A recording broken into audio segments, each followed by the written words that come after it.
Bonjour à toutes et à tous. On va rentrer directement dans le cœur du sujet. Donc le sujet aujourd'hui, c'est qu'on ne fait pas de la décarbonation tout seul, surtout quand on a un scope 3 qui est égal à 99%. Donc pour L'Oréal, un bref rappel de la stratégie développement durable. Elle s'appelle L'Oréal pour le futur et en gros il y a 3 piliers que vous voyez à l'écran. Le premier, c'est tout ce qu'on peut faire à l'intérieur de notre activité. Donc on a appelé ça se transformer. Donc ça c'est on va dire scope 1 et 2 et puis tout ce qui est en notre contrôle à l'intérieur de notre chaîne de valeur. Bon, ça c'est une partie importante, mais c'est la partie émergée de l'iceberg. La partie la plus importante, c'est celle qui est à droite, c'est embarquer les acteurs et les parties prenantes de notre écosystème. Donc on va parler spécifiquement aujourd'hui des fournisseurs et des clients. Il y en a d'autres. On travaille aussi avec les collectivités locales, notamment sur tous les sujets d'économie circulaire, de recyclabilité, et d'éco-conception également aussi. Et il y a d'autres, on travaille aussi avec les ONG et d'autres parties prenantes. Le troisième pilier, c'est tout ce qu'on peut faire au-delà vraiment du scope de L'Oréal. C'est des causes qui nous dépassent, mais auxquelles on contribue. Et là, c'est principalement des fonds d'impact investing. Donc là, c'est les femmes vulnérables, l'économie circulaire, les crises climatiques et la régénération des écosystèmes naturels. Donc là, on a monté des fonds financiers de 50 millions d'euros chacun sur lesquels on contribue. Voilà la stratégie de L'Oréal résumée en 30 secondes. On va faire maintenant une petite plongée dans la décarbonation. Pour L'Oréal, ça veut dire quoi? Donc, je le disais en introduction, 1% scope 1 et 2 et 99% scope 3. Le scope 3 de L'Oréal, principalement, qu'est-ce que c'est?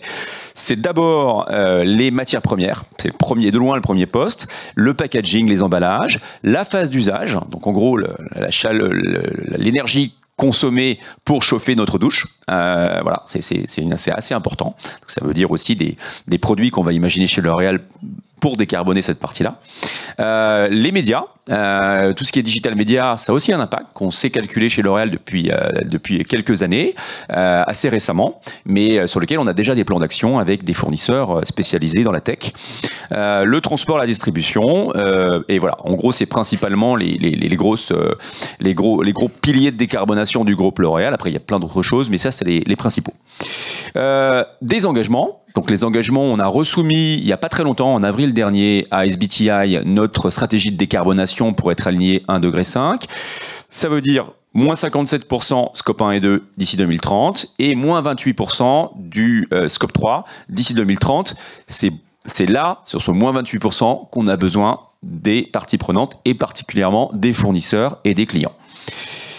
Alors, maintenant on va faire un petit deep dive sur les gros piliers de décarbonation du scope 3 pour lesquels on a besoin de nos fournisseurs. Le premier, je vous le disais en introduction, c'est les ingrédients.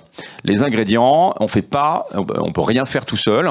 On peut inventer des nouvelles formules, ça c'est ce que font nos 4000 chercheurs L'Oréal, mais on doit aller chercher des solutions dans l'agriculture régénérative. Donc ça, ce sont des fournisseurs, des filières de fournisseurs à créer. Si ces solutions ne sont pas à l'échelle, on n'arrivera pas à atteindre notre objectif très ambitieux qu'en 2030, 95% des produits de L'Oréal contiendront des ingrédients biosourcés ou circulaires. Donc ça, pour atteindre et on est déjà à 65% là à fin 2023, un peu plus à fin 2024. Donc pour faire ça, on a besoin d'agriculture régénérative, mais on a aussi besoin d'avoir des gros partenariats et d'aller sourcer des nouveaux fournisseurs innovants, notamment dans les biotech. Parce que toutes les solutions ne seront pas dans la nature. Il faudra aussi aller chercher des ingrédients biosourcés, mais lab-grown, donc élevés dans des labos, et qui soient disponibles en qualité, en prix, en accessibilité et à l'échelle, c'est-à-dire industrialisables.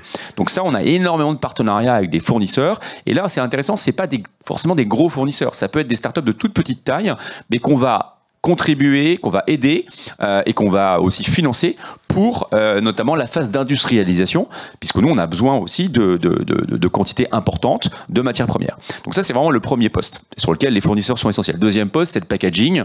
Là aussi, on travaille de manière extrêmement partenariale depuis plusieurs années avec des fournisseurs packaging pour des innovations packaging. Comment on réduit des packaging en verre ou des packaging pour les alléger avec nos fournisseurs, comment on invente des nouvelles matières pour sortir du plastique. Donc on travaille sur le papier, le carton, on travaille sur plein d'autres matières innovantes. Comment on va aussi penser à des solutions de réemploi, de recharge. Donc là aussi, on travaille avec des fournisseurs. Les fournisseurs sont omniprésents. Troisième poste, digital marketing, donc les campagnes médias et les contenus publicitaires de L'Oréal et de toutes ces marques.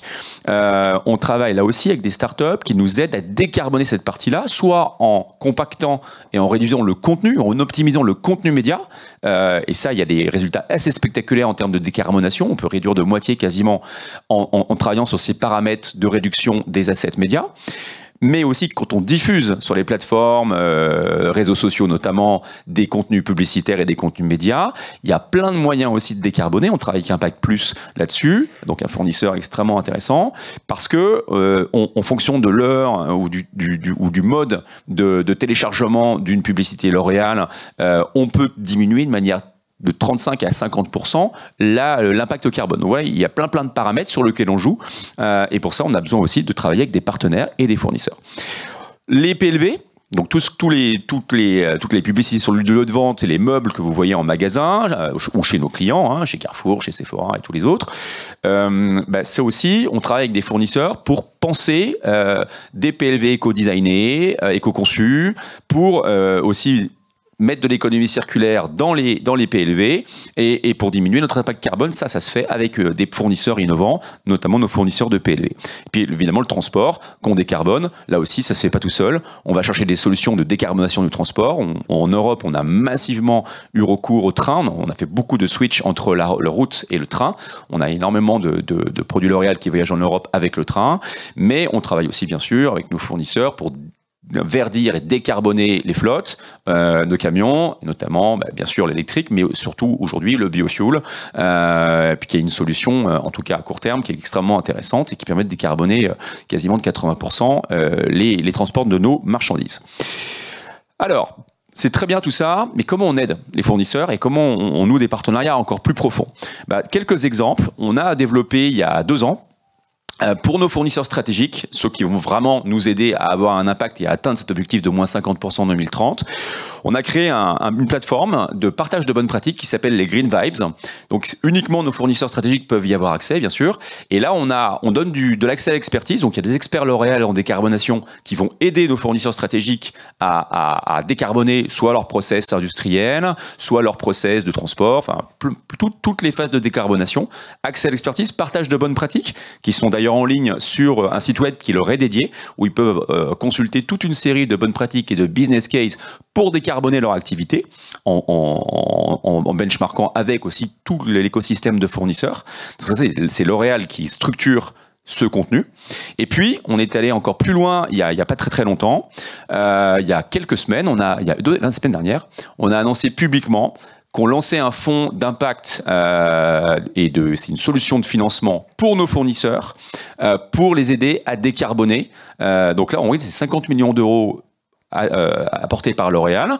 C'est un fonds d'ailleurs sur lequel plein d'autres entreprises peuvent nous rejoindre et contribuer. Nous, on met 50 millions d'euros, mais d'autres peuvent le faire.